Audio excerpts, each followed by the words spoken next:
sikhuluma ngoNkulunkulu akhona empilweni eliphuye sikhuluma ngoNkulunkulu akhona empilweni emlothelekile ababe besuka khona uNkulunkulu ngoba lo mlilo uthi ungehletiwa makelohluphekile bese yeshintsha indaba yakhe ngegama likaJesu. We are talking about God's presence and his power. Lo mlilo unemandla angiphinde ngisho lo mlilo unemandla angiphinde lo mlilo unemandla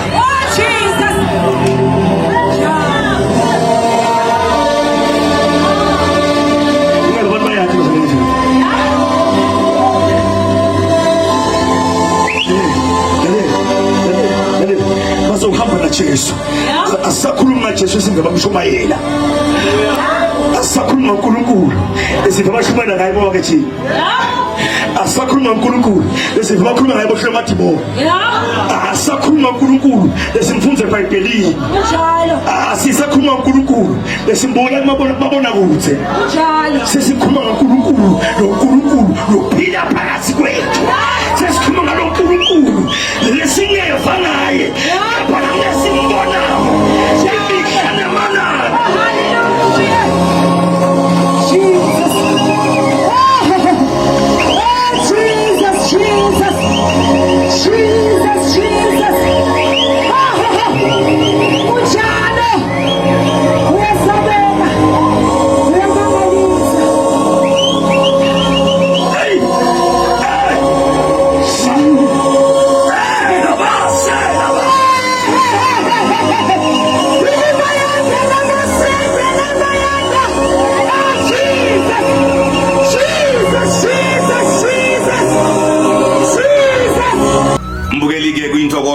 elenkulu ukuthola hlela khona elikhulu kade lelisi the daily bread hlele phela umthutsho kaNkulunkulu umprofeti ngihlula amadimoni ngisakisela lapha iduli embekelweni lakujika khona emakhumbi ngani sibuza uNkulunkulu uyathandaza labonke abanedinkinga labafuna umsebenzi labathimbi lami imenza wonye umprofeti kaNkulunkulu uyathandaza njalo ngalesithathu yebo nga11 ekseni uthi akushaya 11 sowufikile balisa manje nathi inombolo dibona ku screen sakho ngazeke nabe yasebenza ngemgcibelo uofile uthi ngemgcibelo utawakhela isikhathi nga11 awufika wena ushaya ibhalise manje uthi umnikelo ndoda uphatha uqala 150 emalangeni kuyayitulu ngazeke uthi nonabo labasebenza ngemgcibelo ngesonto buya stokhonda inkonzo iqalanga 10:30 lapha embekelweni ngazike after church utawakhela isikhathi ababhalisile kuphela shamanje nathi nombolo ku screen sakho prophet of God, prophet of the living God ngiyacela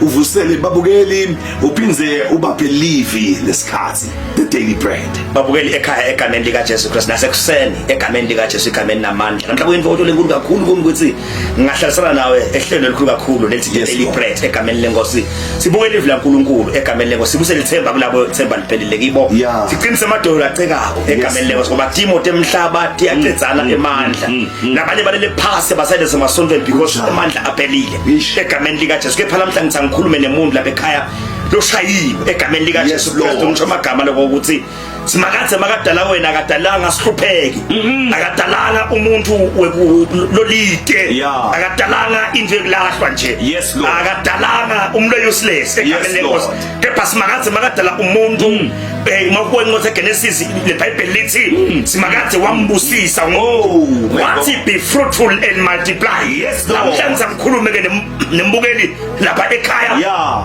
ethi kwesihlolo sithi be fruitful and multiply egameni lika Jesu Kristu lethi sithi be fruitful and multiply lapha ekhaya khona ngithi angisho amagama ngithi empilweni yakho ngithi be fruitful and multiply egameni lika Jesu Kristu ngithi lapha ekhaya khona ngithi angisho amagama ngithi be fruitful and multiply makathi amagama washo uthi kusa umuntu uthi dala nani nanze egameni molo yasibone incwadi leBhayibheli encwadi neGenesis chapter number 1 verse number 28 puthe egameni lenkosi Genesis 1 verse 28 funzeka kanjena uNkulunkulu wababusisa wathi dala nani nanze nigcwalise umhlaba niunqobe nibuse etikwethi inhlandi taselwandle nasetikwethi inyoni tasemoyeni nasetikwato tonke tilwane letihamba emhlabeni. Lamagama bolo ilawa ashiwa uNkulunkulu ekubeni amdale umuntu.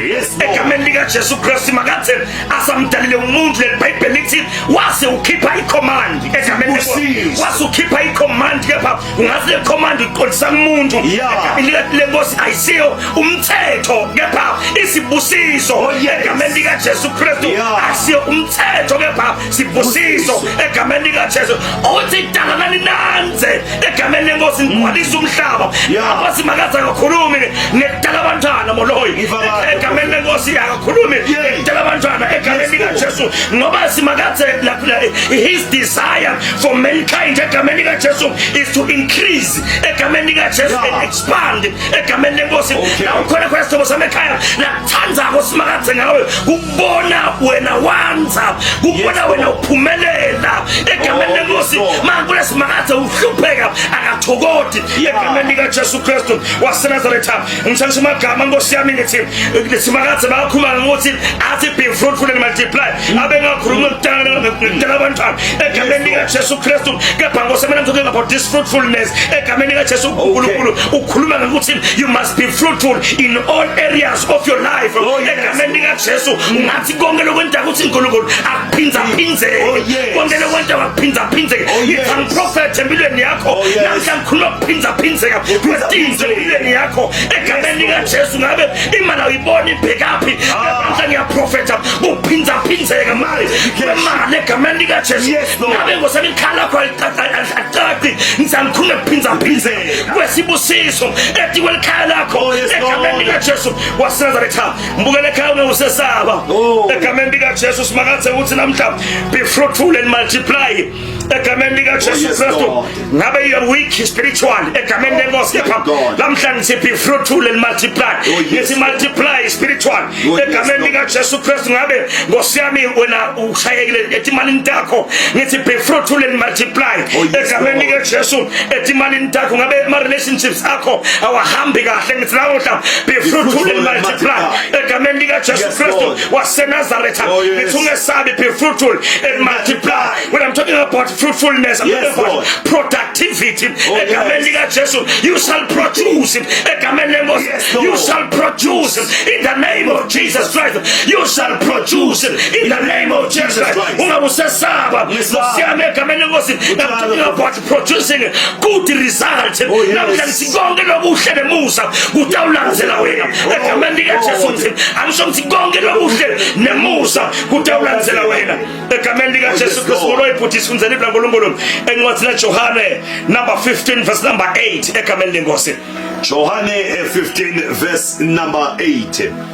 Thank you Jesus. Luthumo lwababe lubonakaliswa ngaloko ukuthi nithele dithelo letinyenti nibe bafunzi bami. Luthumo lwababe libonakaliswa ukuthi nithele dithelo letinyenti bese bafunzi bami. Egameni lika Jesu Kristu kwangathi bengiyabuta lapha ekhala khona ngithi ingabe Nkosi yami wena uyakhula yini elithandweni. Egameni lenkosi ingabe uyakhula yini ekuthuleni kwakho. Ingabe uyakhula yini in your purpose.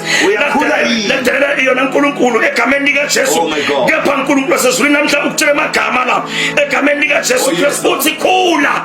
Egameni lenkosi elithandweni khula kupurpose yakho. uNkulunkulu ladala yona egameni lika Jesu waseNazaretha ngisho amagama ngithi la ukhona ngithi be fruitful and multiply. Ungabe usesathiswa egameni lenkosi sebashile bathi watsakatha namhla into prophet and reverse konke lokho egameni lika Jesu ngithi you shall be fruitful and you shall multiply. Egameni lika Jesu gadze kwasa ukhala gadze kwasa uhlupheka gadze kwasa ungenathemba gadze kwasa khonjwana nawe namhla ngithi be fruitful and multiply.